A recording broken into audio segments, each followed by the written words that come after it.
Bien, bonjour à toutes et à tous et bienvenue dans les énergies puissantes et subtiles de la nouvelle lune qui se forme le 23 août à 0 degré de la Vierge, quelques heures après l'entrée du soleil dans ce signe.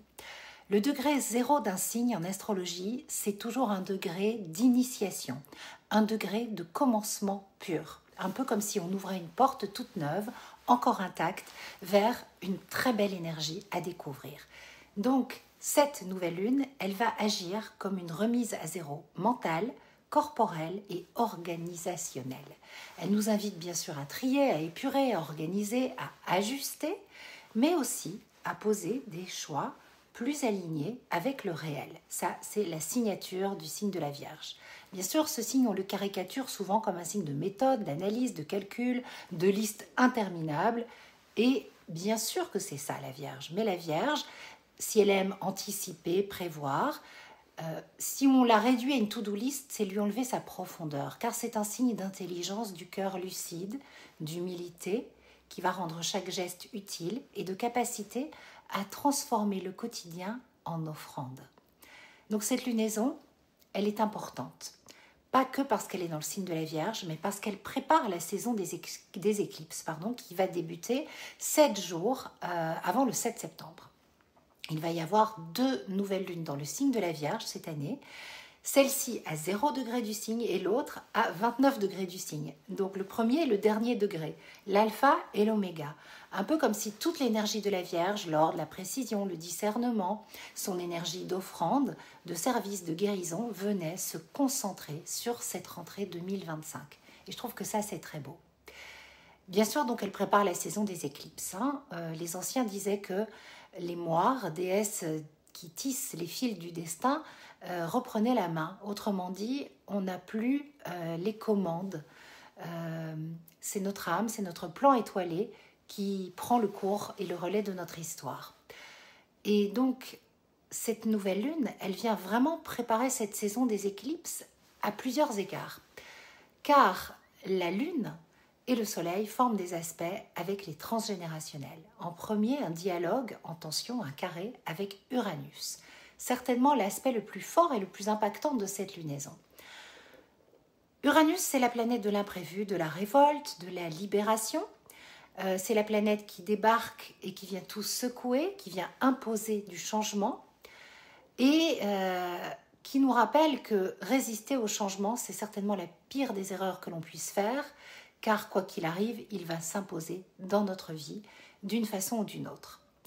Donc, concrètement, ce qui peut se passer, c'est des imprévus dans notre quotidien, des révélations soudaines, des surprises excitantes, des décisions qui vont être prises sur un coup de tête, des ruptures avec ce qui n'a plus lieu d'être. Ce qu'il faut retenir, c'est que Uranus, c'est l'effet électrochoc, c'est l'effet libération. Il vient faire exploser tout ce qui est trop figé. Il désemprisonne. Alors parfois c'est inconfortable, mais il faut surtout retenir que c'est une ouverture. Après, la Lune et le Soleil font plein de quinconces. Un quinconce avec Saturne. Un quinconce, c'est un aspect d'ajustement. C'est souvent désagréable, mais utile. Donc là, ça vient inviter à poser des bases solides sur ce qui est instable, fragile. On peut ressentir des ralentissements, on peut se sentir pas prêt. C'est un appel à plus de patience, de rigueur et de maturité émotionnelle. Donc c'est vrai que ça, c'est très vierge comme énergie. Saturne, c'est le professeur exigeant, celui qui te dit « fais mieux » et avec plus de conscience. La Lune forme aussi un quinconce avec Neptune, puisque Neptune et Saturne sont collés serrés en ce moment. Ici, c'est plus le flou, le besoin d'y voir clair, mais en fait, tu crois que tu as des intuitions et en fait, tu n'en as pas vraiment. Donc ça peut se traduire par des désillusions, des projections romantiques, irréalistes et de la confusion. Donc l'invitation, c'est retrouver la clarté, savoir que pendant que la Lune est noire, c'est pas le moment pour y voir clair, donc prendre du temps, chercher la vibration juste derrière les apparences. Et enfin, un aspect avec Pluton, planète de transformation radicale, un quinconce qui nous met face à nos besoins de contrôle et l'obligation de lâcher prise. Quand on est dans le contrôle, c'est souvent qu'on a des peurs incommensurables. Donc aller à la rencontre de ces peurs incommensurables pour vraiment pouvoir lâcher prise. Et puis un semi-carré entre la Lune, le Soleil et Jupiter.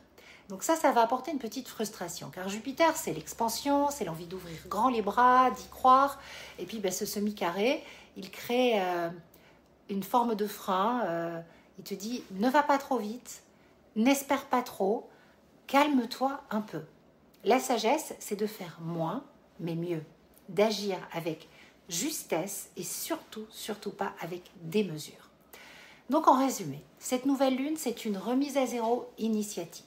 Elle t'invite à commencer quelque chose de neuf, de sobre, d'utile, d'aligné avec ton cœur et ton corps. Elle prépare la saison des éclipses où le destin va prendre la main. Elle t'annonce des surprises. Elle te sort de ta zone de confort. Elle met en lumière ce qui doit être ajusté, purifié, transformé. Retiens que tous les quinconces qui sont dans le ciel sont comme si tu essayais de danser avec des chaussures un peu trop serrées. C'est inconfortable, mais tu vas t'ajuster, trouver ton rythme. Et que le carré d'Uranus va agir comme un déclencheur. Donc, s'il y a un petit mantra pour cette lunaison, c'est « Je sépare le faux du vrai, j'accueille la clarté et j'avance vers ma destinée avec confiance, humilité et courage. » Voilà ce que nous dit cette lunaison. Dans mon roman « Ta plus belle histoire d'amour », c'est toi qui es là. Cette saison astrologique, ce moment de la Vierge, c'est vraiment le moment où mon héroïne va voir son destin prendre un tout nouveau tournant. Et c'est souvent ce qui se passe avec la saison de la Vierge, parce qu'on se réajuste après la flamboyance du lion. C'est certainement un des chapitres les plus forts, parce qu'il parle de lucidité, de vérité et de choix qui changent une vie. Et si on suit ce fil du destin, eh bien, pendant la saison Vierge, on voit souvent notre vie changer. Ce roman, je l'écris avec tout mon cœur, toute mon âme. Il rencontre un véritable succès, plus de 1700 lecteurs, lectrices, avec tous les jours des commentaires. Je vous en prie, allez lire les commentaires, ils sont incroyables, ça me touche énormément. C'est un livre qu'on dévore, qu'on relit, parce qu'il fait du bien, parce qu'il réveille quelque chose en nous que l'on sait. 12 portails lunaires, 12 messages, des enveloppes scellées que mon héroïne reçoit à chaque nouvelle lune, la voix des anciennes, qui passent à travers le temps, l'espace et les années, comme des baumes de guérison. Donc si vous aussi vous sentez que cette nouvelle lune est une invitation à réécrire votre histoire et que vous n'avez pas encore ce roman, je vous invite à le commander. Le lien est dans ma bio et peut-être que vous y trouverez vous aussi une étincelle qui changera votre chemin. En tout cas, j'ai reçu de très beaux témoignages comme quoi il avait changé le destin de pas mal de personnes. Et on me dit tout simplement merci de l'avoir écrit. Donc merci de me suivre.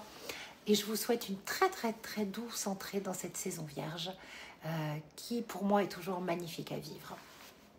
Bisous.